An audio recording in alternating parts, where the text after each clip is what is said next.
अस्सलाम वालेकुम ल्यूज़, मैं हारिस अज़मी प्रोफेशनल एस्ट्रोलॉजर आपकी खिदमत में अपना फ़र्ज़ पूरा करते हुए पूरी कैलकुलेशंस के साथ हाज़िर हूँ। जब मैं एस्ट्रोलॉजी की कैलकुलेशंस कर रहा था, अपना रिसर्च वर्क पूरा कर रहा था, तो उस वक़्त मैंने देखा कि ल्यू के लिए उनका ऑनर प्लैनेट, उनका रूलिंग प्लैनेट सन कोई अच्छी पोजीशन पर नहीं है। इस वक्त सैटर्न के साथ, मरकरी के साथ ये छठे घर में पड़ाव डाले हुए। छठे घर में सन मनफी होता है और सैटर्न के साथ तो उसका मनफीपन और बढ़ जाएगा। सैटर्न वैसे ही थोड़ा नेगेटिव स्टार है जो सेहत को डैमेजेस दे सकता है। छठा घर क्योंकि मनफी स्टार्स की जद में है, इसलिए सेहत के तमाम ही पहलुओं को मद्देनज़र रखा जाए। मुस्बत पहलुओं में पाँचवें घर की बड़ी खुशियाँ ल्यूज़ के लिए बग़ैर किसी मेहनत के अल्लाह ताला की तरफ से मुयस्सर है। पाँचवां घर मोहब्बत का, मंसूबा साजी का, औलाद की खुशियों का, ट्रैवलिंग का एंड फ्यूचर ओरिएंटेड डिसीजंस का, और उसके अलावा खुशी की ज़िंदगी का, खुशबख्ती की ज़िंदगी का घर है। उसमें ही जुपिटर का ही होना बहुत बड़ी बात है। जुपिटर ये खुशबख्ती का सितारा है, मैग्निफिकेशन का सितारा है, चीज़ों को तेज़ करता है, चीज़ों को मुस्बत बनाता है, गर्दिश अय्याम को टालता है। तो आपकी मंसूबा साजी में आपकी औलाद के साथ जो कुछ भी नेगेटिव हो रहा था पिछले हफ्ते तक, मैं इत्तला देता हूं कि इस हफ्ते वो मुस्बत तब्दीलियों में कन्वर्ट हो जाएगा। और वीनस की वहाँ अपीयरेंस, और पाँचवां घर मोहब्बत का घर भी होता है। मोहब्बत की कामयाबी, रोमानवी कामयाबियों का या रोमानवी खुशियों के हसूल की जो तड़प और कसक होती है, इंसान की जो ज़रूरत है, उसमें भी ये इजाफ़ा करता है।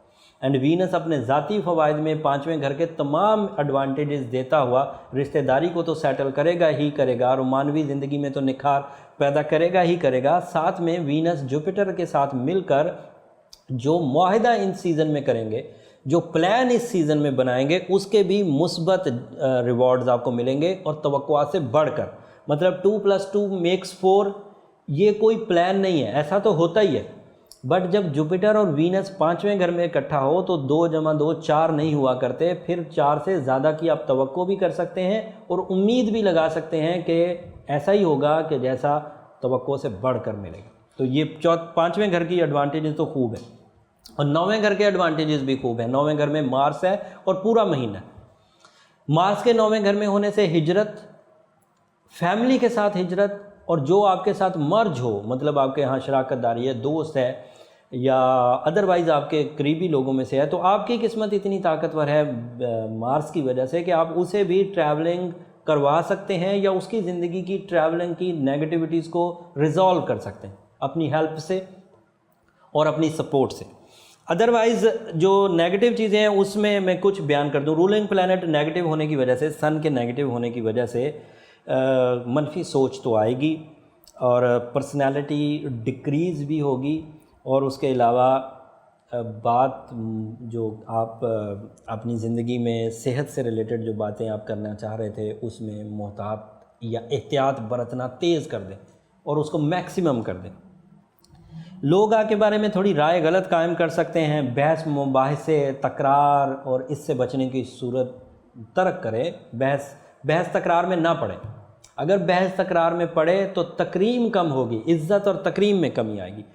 ये कुछ एहतियातें थी। बाकी ल्यूज़ के लिए लकी डिजिट 1 होता है और लकी डे संडे होता है। अगर उन चीज़ों को भी मद्देनज़र रखा जाए तो कुछ लक फैक्टर आपको अदरवाइज़ मिलेगा।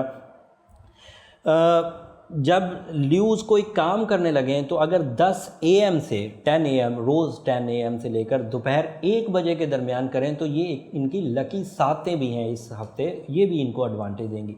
और अगर सफ़ेद रंग का यूज़ अपने पहनावे में ज़्यादा से ज़्यादा करें तो वो भी इनको कुछ स्पिरिचुअल एडवांटेज देगा। बट मैक्सिमम स्पिरिचुअल एडवांटेज इन्हें सूरज शम्स देगी, और इनका बर्थ स्टोन रूबी या एमरल्ड, दोनों में से कोई एक। फिरोज़ा भी पहन सकते हैं, डायमंड भी पहन सकते हैं, बट रूबी और एमरल्ड मेरा एक्सपीरियंस है इसलिए मैं बयान करता हूँ। अगर सेहत के मसाइल में घिर रहे हों तो रूबी पहने, और अगर डिसीजंस के मसाइल में घिर रहे हों तो फिर एमरल्ड पहने। ये दो मुख्तलिफ इसके रूबी और एमरल्ड के एडवांटेजेस हैं, बट दोनों इक्वली रेडिएशंस देते हैं। बस एक की रेडिएशन सेहत की तरफ जाती है रूबी की, और एक की रेडिएशन मेंटल स्किल्स यानी कि दिमागी सलाहियतें, कैप्टन पावर की तरफ जाती है, वो एमरल्ड से आएगी। उससे माशी हालात भी बेहतर हो जाते हैं।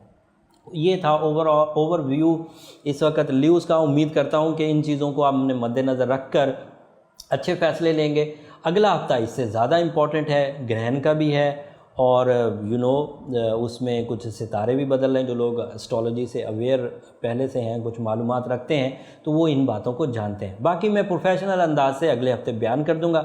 अगले हफ्ते की वीडियो बर वक्त हासिल करने के लिए चैनल को सब्सक्राइब कर लीजिए, बेल बटन भी दबा लीजिए ताकि बर वक्त आपको वीडियो मुयस्सर आ जाए और आप उसको सुन सकें, देख सकें।